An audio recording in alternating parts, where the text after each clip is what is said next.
Hello, hello, hello, Crossroads, which is another wonderful magical beings. As you can tell, I have a room screen full of people for this video, and I am so excited that I get to announce for myself that I'm going to Mystic South, but more importantly, these people are going to Mystic South with me. They're Moon Book authors, they're presenting workshops, and I want to have them speak in their own words. And I'd love to start with Danielle. Tell us a little bit about yourself, the workshop, your books, and of course, any good dirt. Hello, everyone. I am delighted to be here, ready, buzzing with anticipation to come back to Mystic South.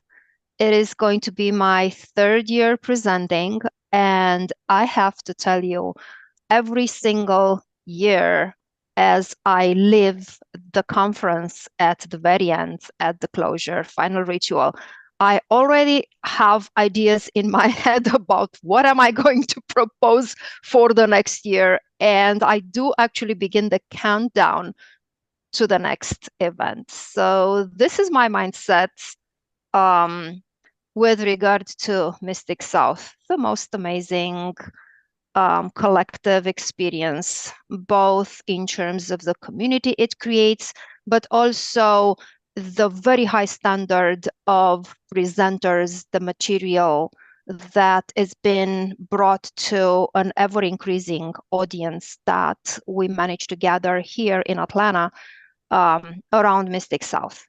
So I am born and raised in Romania.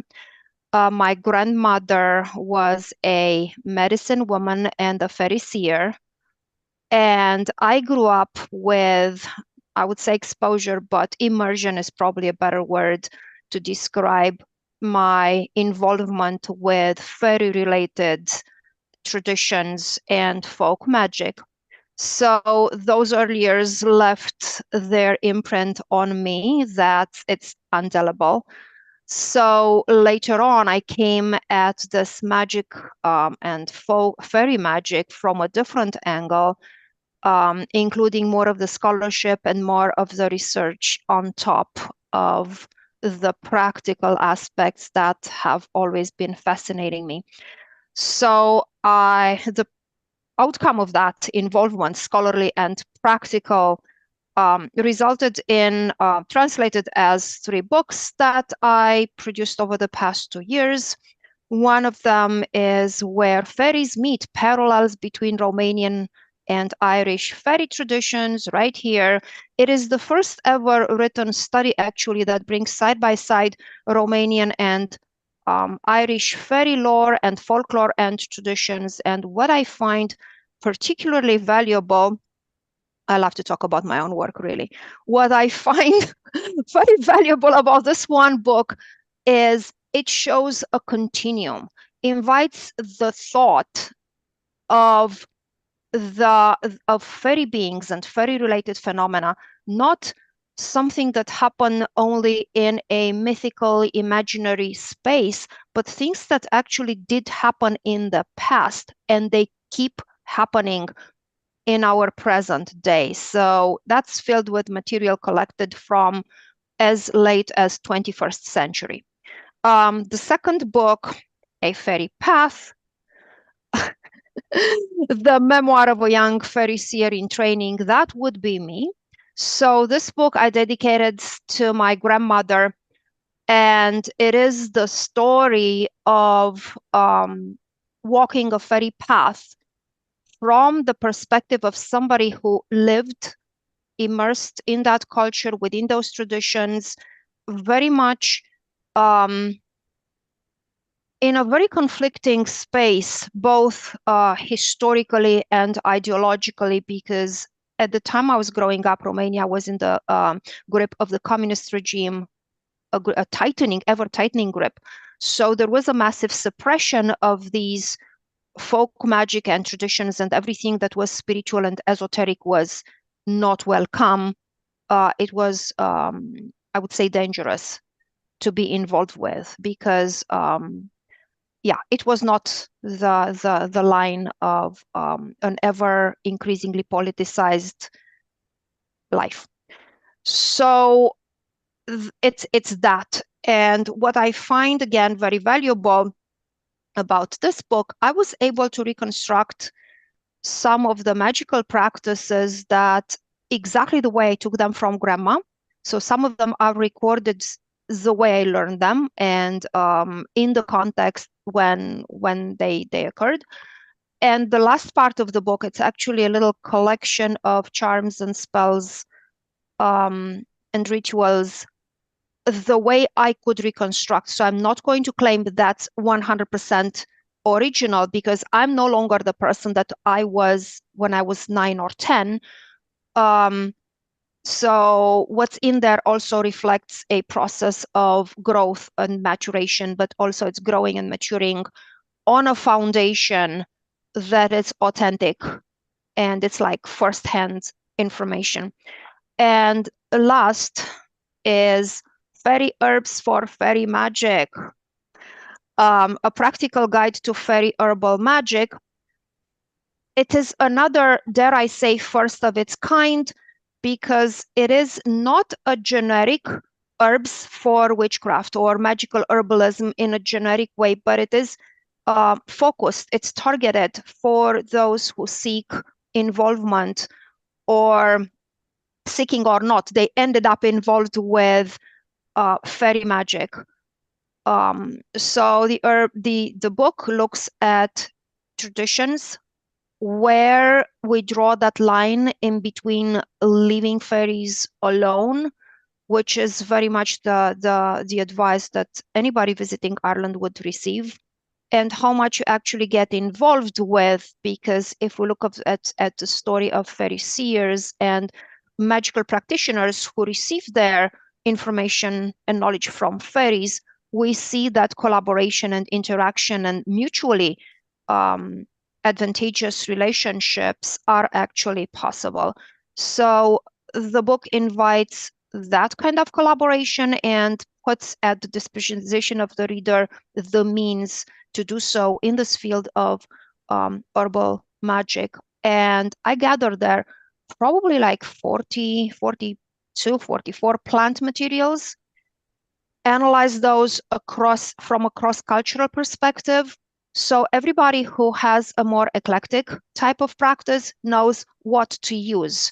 So they would not offend some of their allies while trying to propitiate or otherwise please another, which I learned it the hard way.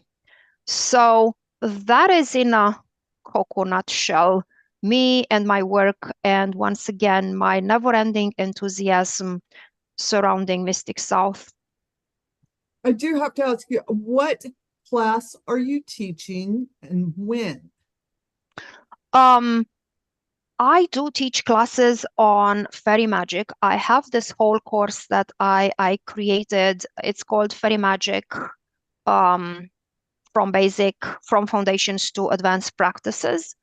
And I do teach it either online, Eventbrite. I do teach it locally. I live in the Atlanta area, and I do teach it at Eclipse over Roswell. This is a metaphysical store in Roswell. I teach it at Solstice, Eclipse Solstice. You see where I'm at. Solstice in Marietta, another metaphysical store, and Phoenix and Dragon, which is actually one of the largest metaphysical stores in the southern part of the United States. So yeah, I'll be more present online with these multiple part class. So there is a part 1 that's like 5 or 6 hours. There is a part 2, fairy herbs for fairy magic. Then there is a part 3, fairy spaces, gardens, sanctuaries. And there is a part 4, advanced practices. So, and that's the last one takes up 2 days. Are you teaching a workshop at Mystic South? I do teach a workshop at Mystic South. Thank you very much. It may seem like a paradox, but what I teach at Mystic South this year will be women, politics, and power in pre-Christian Scandinavia. And it may seem like a sharp, left. It's not, because if you look at fairies and what are gender normatives in fairy, I was about to say stories, but it's not stories, it's lore and folklore. The role reversal. So that reflects a lot of what's going on in society along the time, because this body of folklore and fairy themselves grow in time and change over time. So there is a lot of parallelism. And since my personal practice is marked very much by the elves, the Alfar, women, politics, and powers in pre-Christian Scandinavia will inevitably touch on that as well. So the elves, the Alfar, history, mythology. I Yeah, love this. Thank you, Danielle, for sitting you're there. so welcome. Yeah. I'm like, what time? What day is your workshop? I teach, my workshop is on Saturday at 11:30, I believe. 11:30 at a.m. And so I know you fairy witches out there. Here is an awesome opportunity to go to her workshop. And as she pointed out, also how to get in touch. I'm sorry, I made an assumption there on your pronouns. Please forgive me. Oh, no Um, problem.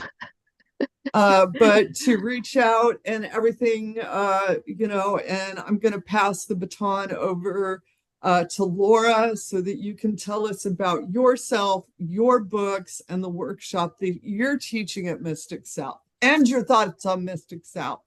Not that you got to get it all done at once. Okay. Hi, I'm Laura Perry. I'm the Minoan lady.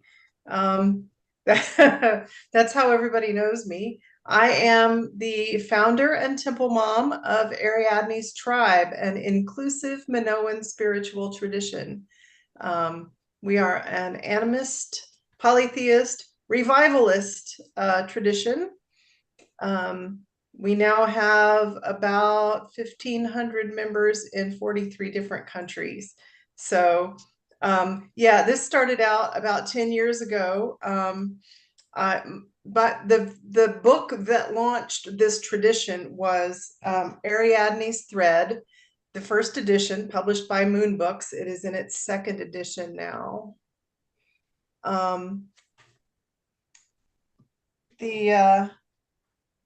When the book was published, I wanted to find other people to talk about Minoan stuff with. And there were no organizations out there that I was qualified to join. There were already existing some Minoan traditions, but nothing that I could join. So I started a Facebook group, and I thought, okay, maybe I'll find a couple dozen people who are interested. And it just kind of ballooned. I didn't expect it, but it's been a trip. It's been a real journey. We have, as a collective, it's a community. The building of this tradition has been a community effort. That is in keeping with the way we believe the Minoans organized their religion and their culture.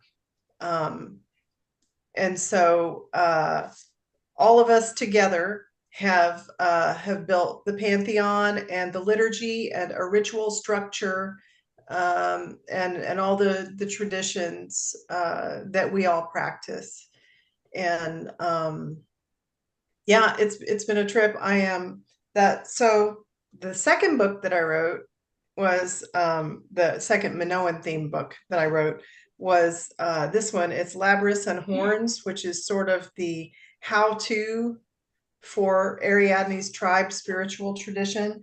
And I wrote it because the folks in the tribe asked me to, because we had all of this stuff in bits and pieces, and I collected it up and collated it into a form that's useful.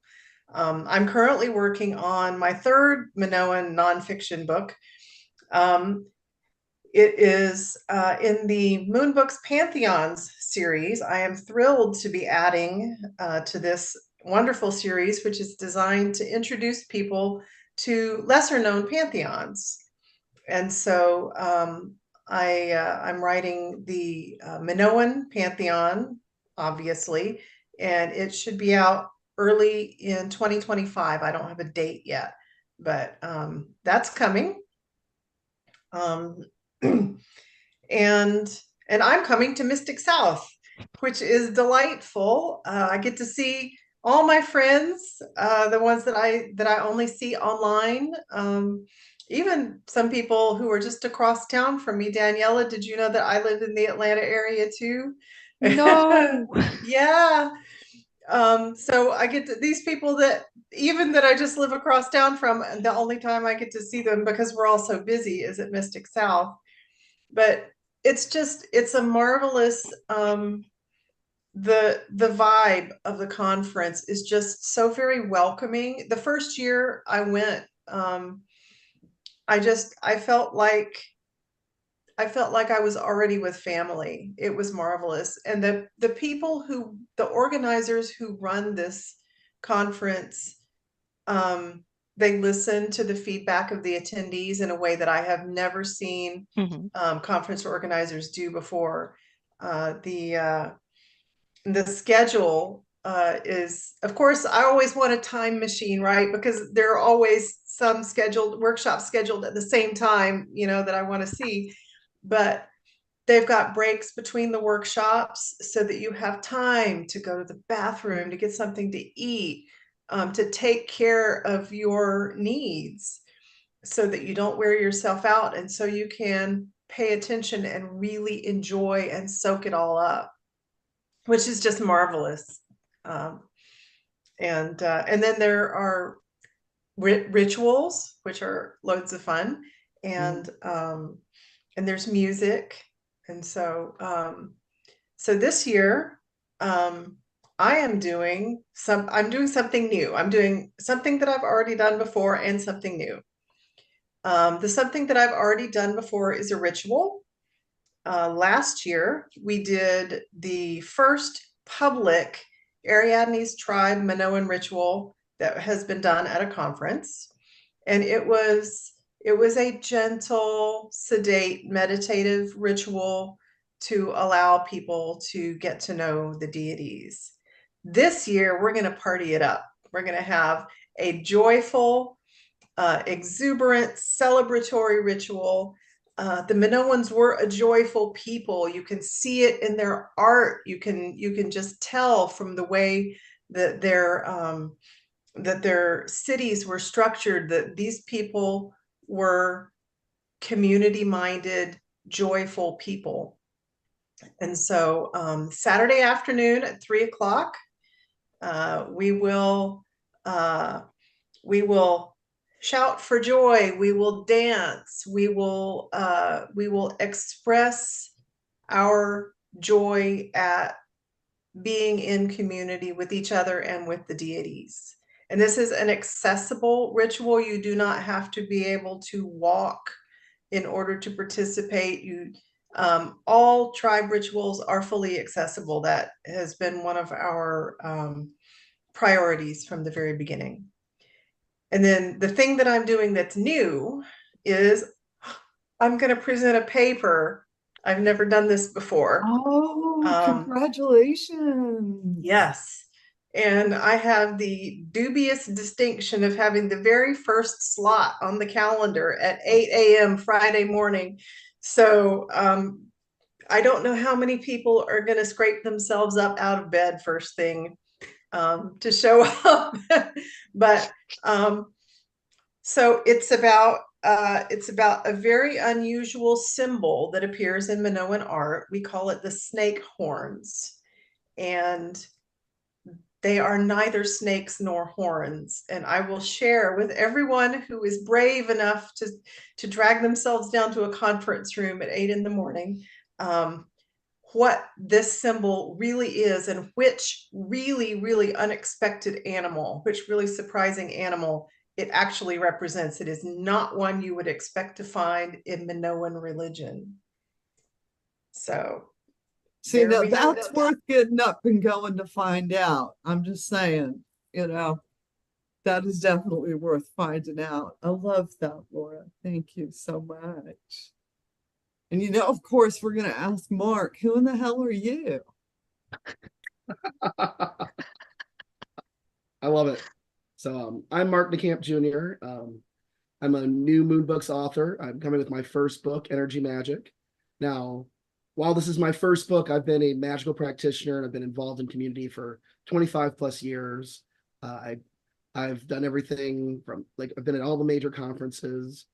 I grew up in Chicago and I have a very eclectic magical background. So when I was about 17, my first magical teacher was an old man with a gold tooth named Goldfinger who taught me hoodoo at the largest hoodoo candle supplier in the Midwest. And then from there, of course, I was raised Catholic. I swear, half the magical practitioners in the world at this point. I've studied everything from Tibetan Buddhism, Hinduism, various sects of that. Of course, various strands of Wicca, Reconstructionists, such like Celtic Reconstructionism. And I've really, excuse me, laying over a cold. And I have a background, of course, in ceremonial magic, chaos magic, and pretty much almost every magical school that's out there I've studied at one point or another. So where my book Energy Magic comes in is studying all these different schools. I realize, of course, in energy healing, I'm a Reiki practitioner, so I'll throw that in. So from studying all these different schools of magic, I realized that the fundamental thing they all did was affect energy. So whether you're doing long distance healing with Reiki or you're doing a spell candle for someone's healing, you're having the same energetic effect.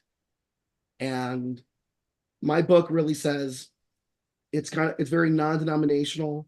It doesn't matter what magical school you study. Doesn't matter your religion. You don't have to necessarily be pagan. You can come from any religious or faith background. But the point is, I'm teaching how to do magic, very hands-on, manipulating psychic and magical energy, literally hands-on. And I go through everything from how to make an energy ball to energy healing, of course, to cord cutting. And I even go into invocation, evocation. So how to work with spirits on the energetic level. And at the end of the book, I even go into possession work. So it really starts off very basic. So you get the fundamentals and you build confidence. And the first half of the book is really the basic guide.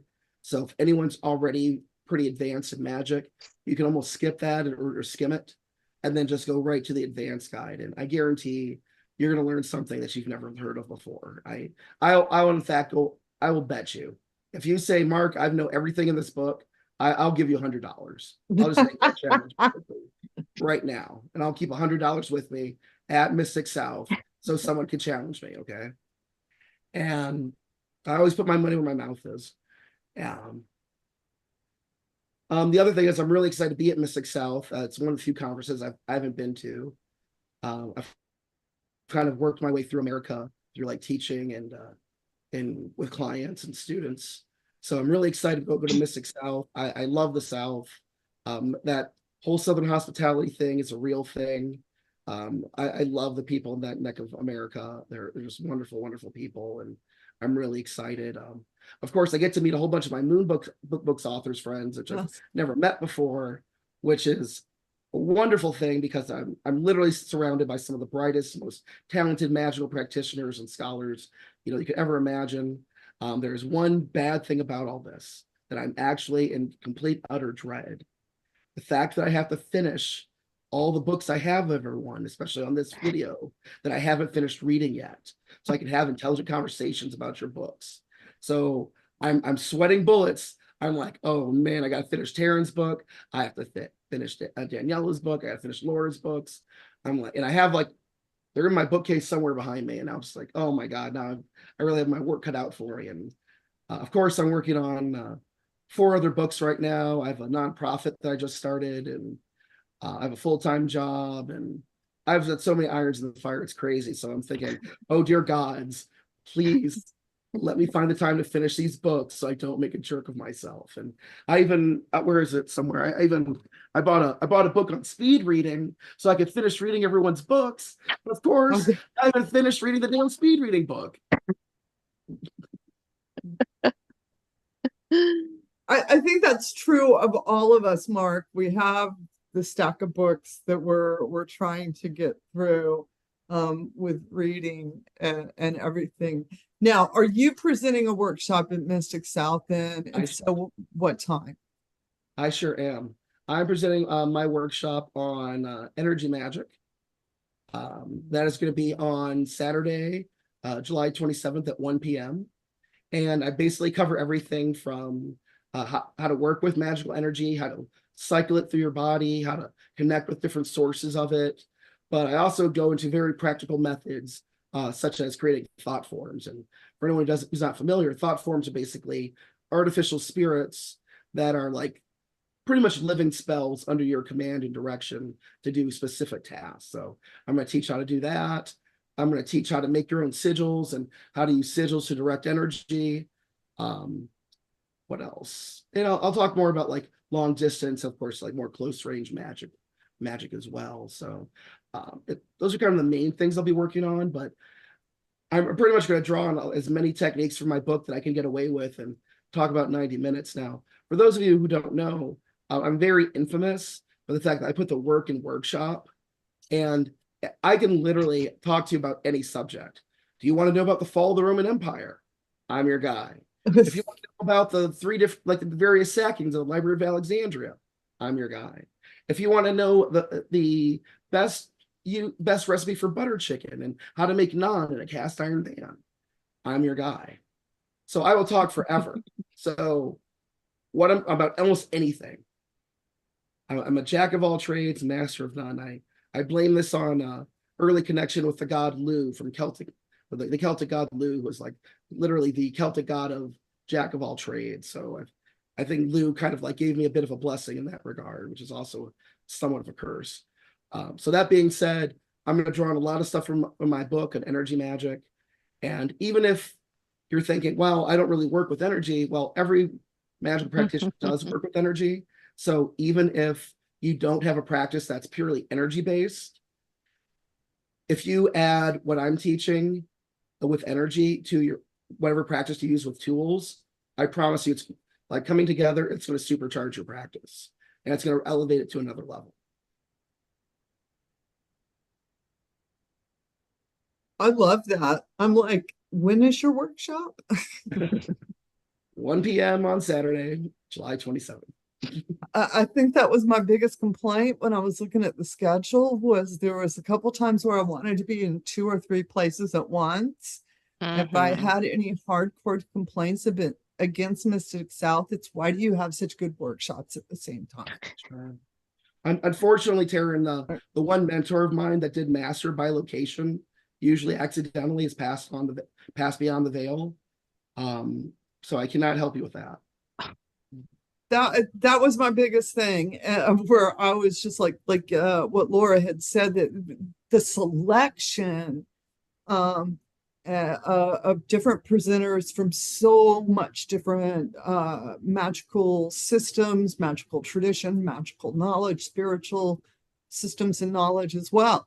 And with that said, I know that quite a few of you know who I am, but I'm going to work on the assumption some of y'all are like, who the hell is this woman? I am Taryn S. I am the founder of the House of Witchcraft. We are a crossroads witch, dark witch, liminal space tradition. We consider ourselves to be American traditional witches, ATWs. I was so blessed to grow up within the Low Country Southern Conjure community, working out of Botanica. My grandmother was Primitive Baptist who was a faith healer. So I grew up with the working of the Psalms around me. That was reinforced within Southern Conjure. So in 2019, I wrote a book called Hoodoo in the Psalms and got myself a social media account. That was my first time ever being on social media, y'all. April 2019. I've been on social media for 5 years now, and the book is now a bestseller. I went into all 150 Psalms and I took out the active verses that I saw contemporary modern practitioners using. And we do have some other workings with the Psalms, but I realized that over the years we had shorthanded them. And so I went after those active verses and brought those workings up to date within the conjure hoodoo traditions. And last year I was lucky enough, or blessed enough, however you want to phrase it, I had a whole story in my head. So I wrote Conjuring Dirt, the magic of footprints, crossroads, and graveyards. Because in Southern Conjure, we are necromancers of the folk magic community. It's one of our specialities. And as a child, I did grow up hearing my grandmother tell me about the devil in the crossroads. I did grow up hearing about the reading of Psalm 91, so that way the devil won't tempt you. And taking those stories and also my love of the Low Country here in Charleston and Savannah, and also taking historical knowledge from the Middleton journals, I tell stories about dirt in the most wonderfully delicious way. And I am going to be teaching a workshop, Devil at the Crossroads, where I'm going to be discussing the mythology and also a little bit of truth about who the devil is and why you may possibly like him. And if you would like to join that, that's Friday at 2:30. And like Laura, I am wondering who is going to show up to an 8 a.m. class, because I've got one on Sunday at 8 a.m. where we're going to be talking about the devil, or talking about hoodoo in the Psalms, the magic of the Psalms. Sunday morning at 8 a.m., you can come to church with me, and I've got a whole different gospel for you to learn. And we are going to embrace the power of the Psalms, learn a little bit about their history, and also learn a couple of Psalms that we can take home with us.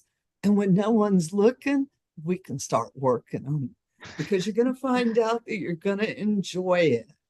And this is my second year at Mystic South. And again, like the other presenters here were talking, I've been to a lot of different conferences. I've seen the good, the bad, the ugly. And this is one of the good ones. And so if you don't go to any conferences this year, this is one I would recommend. I know many of you are out there on your, time off, your budgets, and thinking, where should I go? What should I do?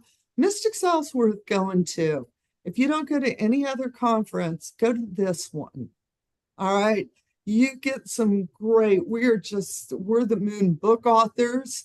You will find you can come and talk with us directly on Saturday from 4 to 6 in the hospitality suite, the House of Witchcraft hospitality suite. You'll see it on your schedule, and we're going to have a little bit of marketing promo, so it'll be easy to find us.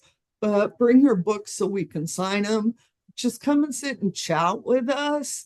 The opportunity to meet the people who read our books. Sometimes I know for me personally, I feel like it's such a privilege, and it's really inspiring to hear what a lot of things that you all have to say.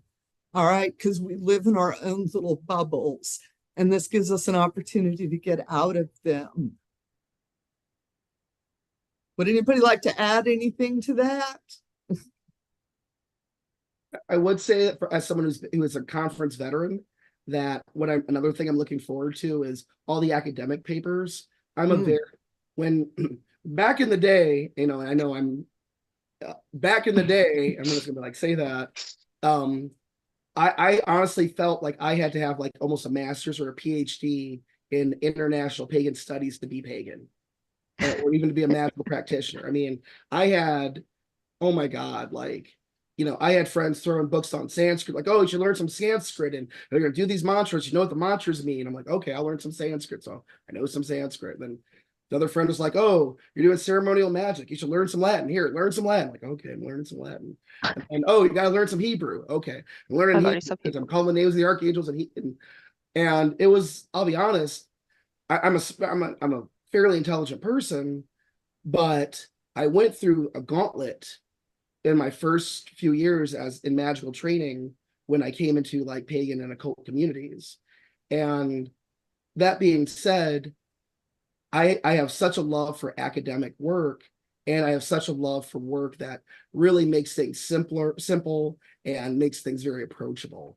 And coming to this conference, it's literally the best of both worlds. You get more like the academic, you can go very cerebral with where you're going and what you're learning, what you're borrowing from and absorbing. But you can also go to all these wonderful workshops from people that are extremely approachable and with great personalities, who are at the top of their game and who are really, know their stuff better than anyone else in their genre. And it's very exciting to have the best of both worlds. And I find that's very exciting as the amount of magical practitioners grows, as magic and witchcraft has gotten more in the mainstream, that we have both. We have that backbone of academics, but we also find things are very approachable and digestible, so that people don't feel excluded, because we want people to be we want our community to be as inclusive as possible, but we also want to have some standards. So I think Mystic South creates this perfect balance, and I'm really, really looking forward to it. Anyone else like to add anything for us? Well, I would just like to point out that if we're being really honest, I think all of us, even though we go there to present, what we're really doing is going there to go to the workshops, just like everybody else does. I'm not going to like present my workshop and then wander off somewhere. I am going to be in other people's workshops, listening to their expertise and soaking it all up for the whole weekend. That's why I go. I would say I already have my schedule printed out. You just took the word out of my lips, because I printed out the schedule, and like going with 3 colored pencils, this is something that I absolutely cannot miss because I'm the one teaching it. And then in the order of priorities, I really, really have to balance these workshops and these rituals and the paper presentation, and it's yeah. That's the difficult aspect of Mystic South. I would say is make sure you stay hydrated. Don't skip a meal. Really don't skip. See that way, because the second day your bum will be dragging, and you want to be able to, like you said, soak it all in. With all the different workshops, it's just a great opportunity to sit and listen to these people with your own ears, the opportunity to ask them questions. I'm with you, Laura. I'm ready for those workshops, because there's some good ones this year that I'm really excited about. I've often told folks, I don't worry about being the smartest witch in the room. I just need to sit beside them. Yep. Exactly. And here's that opportunity to go sit beside these folks and listen to what they have to say. And how it also makes you understand how beautifully diverse and varied our community truly is. We are such a vibrant fabric of all these different threads that come together and weave such beauty. And even if you're like a new person, you're like, oh my gosh, I've never been to one, I guarantee you there are people there that understand what you're talking about. When you show up, they'll help you out. Go down to the lobby. There's always someone to talk about too. Okay, or talk about. I'm a Southerner, so y'all know what I'm doing in the corner, right? But there's always folks. It's so easy to engage. And a lot of our solitaires, this is the things they do. They go to these conferences because it gives them those community. And it also gives them that opportunity to get that firsthand knowledge, to hear these folks when they're speaking. So I just can't enough with come out, come into the community, come to Mystic South, come and enjoy. Go look up there at the site, mysticsouth.com, at all the different speakers. We have got so many good ones this year. Like I said, my biggest complaint is I can't be in 2 places or 3 at once. All right. And I want to thank our Moon Book authors for joining me for this chat. Thank you all so much. I can't wait until I get to see you all here in the next 2 months. We will be sitting in the hospitality set and we'll have a chance to chit chat more. All right, witches, thank you all so much for joining us. And of course, you know, I'm going to tell you the same thing, it never changes. Get out there, fly those brooms, have a bright, blessed day. And as always, amen, blessed be, ashe, and a babo.